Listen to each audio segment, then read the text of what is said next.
Welcome to my YouTube channel Suba vlogs. இந்த வீடியோவில் வந்து என்ன பார்க்க போகிறோன்னா ஒரு ஹேர் பேண்ட், அதுக்கப்புறம் அதுக்கு மேட்சிங்காக வந்து இயரிங்ஸ் வந்து டிசைன் பண்ண போகிறேன். ஸோ இந்த ஹேர் பேண்ட் வந்து எப்படி டிசைன் பண்ண போகிறேன்னா லக்ஷ்மி காயின்ஸ் வச்சு டிசைன் பண்ண போகிறேன். இங்கே வந்து நான் ஸ்மால் சைஸ் லக்ஷ்மி காயின் எடுத்திருக்கேன். இதில் வந்துட்டு நிறைய கலர்ஸ் அவைலபிளாக இருக்குது. கோல்டு, சில்வர், காப்பர், அப்புறம் ஆன்டிக் கோல்டு அவைலபிளாக இருக்குதுன்னு நினைக்கிறேன். ஸோ நான் இந்த வீடியோவில் வந்து small size gold colour Lakshmi coins வச்சு டிசைன் பண்ண போகிறேன். ஸோ இது வந்து 1.5 inch MDF நான் எடுத்திருக்கேன். அதுக்கு வந்து ஸ்மால் சைஸ் காயின்ஸ் எடுத்தால் கரெக்டாக இருக்கும். உங்களுக்கு எப்படி விருப்பமோ நீங்கள் அந்த மாதிரி டிசைன் பண்ணிக்கலாம். ஃபஸ்ட்டு வந்து காயின்ஸை வந்து MDFில் வந்து ரவுண்டாக வந்து அந்த எட்ஜஸ் வந்து B7000 க்ளூ போட்டுட்டு அப்புறம் இந்த லக்ஷ்மி காயின்ஸை வந்து இப்படி கரெக்டாக வரிசையாக வந்து பேஸ்ட் பண்ணிகிட்டே வாங்க. கொஞ்சம் ஈக்குவல் கேப்பில் பேஸ்ட் பண்ணிக்கோங்க, அப்போ தான் பார்க்க நல்லாயிருக்கும்.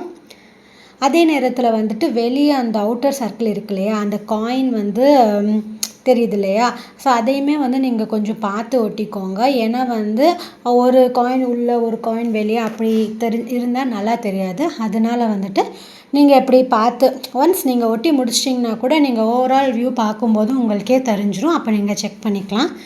நீங்கள் வரிசையாக இப்படியே பேஸ்ட் பண்ணிகிட்டே வந்துட்டிங்கன்னா உங்களுக்கு ஒட்டும்போதே வந்து கொஞ்சம் அதில் அட்ஜஸ்ட் பண்ணிட்டிங்கன்னா உங்களுக்கு கரெக்டாக வந்துடும். இது வந்து நீங்கள் ப்ராக்டிஸ் பண்ண ஈஸியாக வந்துடும் உங்களுக்கு.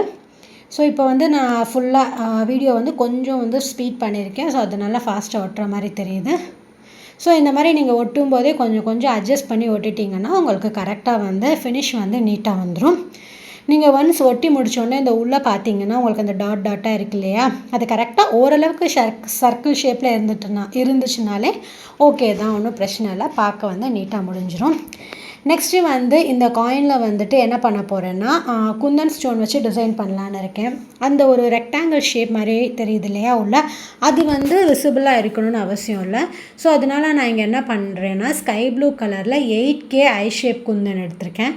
அதை எடுத்துகிட்டு அந்த மெட்டல் மேலே வந்து நான் B7000 க்ளூ யூஸ் பண்ணி ஃபுல்லாக வந்துட்டு பேஸ்ட் பண்ணிடுறேன். ஸோ உங்களுக்கு அது மறைஞ்சிரும். ஸோ இப்போ நீங்கள் பார்த்தீங்கன்னா அந்த காயின் மட்டும்தான் தெரியும், உங்களுக்கு நீட் ஃபினிஷாகவும் இருக்கும். அப்புறம் உள்ளே வந்து இன்னும் 2 லேயர் ஆஃப் சேம் கலர் அதே ஷேப் அதே சைஸ் குந்தன் தான் நான் பேஸ்ட் பண்ண போகிறேன். ஸோ இந்த ரோ வந்து நான் எப்படி பேஸ்ட் பண்ண போகிறேன்னா ஸ்லைட்டாக வந்துட்டு வேர்ட்டிக்கலாக அந்த 3D எஃபெக்ட் வரணுங்கிறதுக்காக ஸ்லைட்டாக வேர்ட்டிக்கலாக வந்துட்டு நான் பேஸ்ட் பண்ணுறேன். ஸோ இப்படியே வந்துட்டு நீங்கள் ஃபுல்லாக அந்த சர்க்கிளையும் வந்து கம்ப்ளீட் பண்ணிவிடுங்க. கம்ப்ளீட் பண்ணிங்கன்னா உங்களுக்கு வந்து பார்க்க வந்து ஒரு ஃப்ளாரல் எஃபெக்ட் மாதிரி இருக்கும். ஸோ அகெயின் இதுலேயே வந்துட்டு நான் இன்னொரு லேயருமே உள்ளே வந்து பேஸ்ட் பண்ணுறேன். ஸோ தட் அந்த ஃப்ளவர் வந்து பார்க்க வந்து கொஞ்சம் நீட் காம்பேக்டாக இருக்கும். அந்த ஃப்ளாரல் ஷேப்புமே நல்லா எடுத்து கொடுக்கும். அதனால் இன்னொரு லேயருமே வந்து நான் பேஸ்ட் பண்ணுறேன். ஸோ நீங்கள் ஒன்ஸ் வந்து பேஸ்ட் பண்ணி முடிச்சிட்டிங்கன்னா உங்களுக்கு எப்படி சாட்டிஸ்ஃபை ஆகிற வரைக்கும் நீங்கள் வந்து அதை அட்ஜஸ்ட் பண்ணிக்கலாம். கொஞ்சம் சீக்கிரமாக வந்து நீங்கள் அட்ஜஸ்ட் பண்ணிட்டீங்கன்னா உங்களுக்கு டக்குன்னு செட் ஆயிடும். ஏன்னா வந்து B7000 க்ளூ வந்து உங்களுக்கு உடனே வந்து ஸ்டிக் ஆயிரும். அப்புறம் சென்டரில் வந்துட்டு நான் என்ன பண்ண போகிறேன்னா ஒயிட் ஸ்டோன் வந்துட்டு small size white stone clip stone இருக்கும் இல்லையா, அதை வந்து நான் இங்கே பேஸ்ட் பண்ணிக்கிறேன். ஸோ நீங்கள் வந்துட்டு இதில் சென்டரில் டிசைன் பண்ணுறதுக்கு குந்தன் ஸ்டோனே எடுத்துக்கலாம், வேறு டிஃப்ரெண்ட் கலர்ஸ் எடுத்துக்கலாம். அது இல்லைன்னா வந்து ஜர்கான் ஸ்டோன்ஸுமே அவைலபிளாக இருக்கும், அந்த மாதிரியும் நீங்கள் எடுத்துக்கலாம். ஸோ இப்போ இந்த ஃப்ளாரோட அவுட்டர் கார்னர் இருக்கு இல்லையா, அதில் வந்துட்டு எனக்கு கொஞ்சம் பிளாங்காக இருந்த மாதிரி இருந்தது. அதனால் அதே clip stone white small size clip ஸ்டோனே வந்து நான் இந்த கார்னர்ஸ்லேயுமே ஃபுல்லாக ரவுண்டாக வந்து பேஸ்ட் பண்ணிக்கிறேன். ஸோ தட் உங்களுக்கு வந்து இது கொஞ்சம் கிராண்ட் லுக்காக தெரியணுங்கிறதுக்காக நான் இந்த மாதிரி பேஸ்ட் பண்ணிக்கிறேன். ஸோ இது பார்க்கவே கொஞ்சம் கிராண்டாக இருக்கும். உங்கள் ட்ரெடிஷ்னல் அவுட்ஃபிட்ஸுக்கு அப்புறம் சாரீஸுக்கு எல்லாத்துக்குமே வந்துட்டு பார்க்க ரொம்ப நீட்டாக இருக்கும், நல்லாயிருக்கும். ஸோ இப்படியே ஃபுல்லாக வந்து நான் கம்ப்ளீட் பண்ணிட்டேன். அவ்வளோதான், ஹேர் பேண்ட் வந்து ரெடி ஆயிடுச்சு. இது உங்களுக்கு எப்படி பிடிச்சிருக்குன்னு பாருங்கள். ஸோ நெக்ஸ்ட்டு வந்துட்டு என்ன பண்ண போகிறேன்னா இதுக்கு மேட்சிங்காக இயரிங்ஸ் பண்ண போகிறேன். சேம் டிசைன் தான். இந்த இயரிங் பண்ணுறதுக்காக நான் வந்து 1 inch MDF வந்து எடுத்திருக்கேன். 1 inch MDF எடுத்துகிட்டு அதே மாதிரி தான் அவுட்டர் கார்னரில் வந்துட்டு க்ளூ அப்ளை பண்ணிவிட்டு லக்ஷ்மி காயின்ஸ் இதில் வந்து நான் பேஸ்ட் பண்ணும்போது காயின் வந்து கொஞ்சம் உள்ளே தள்ளி பேஸ்ட் பண்ணுறேன்.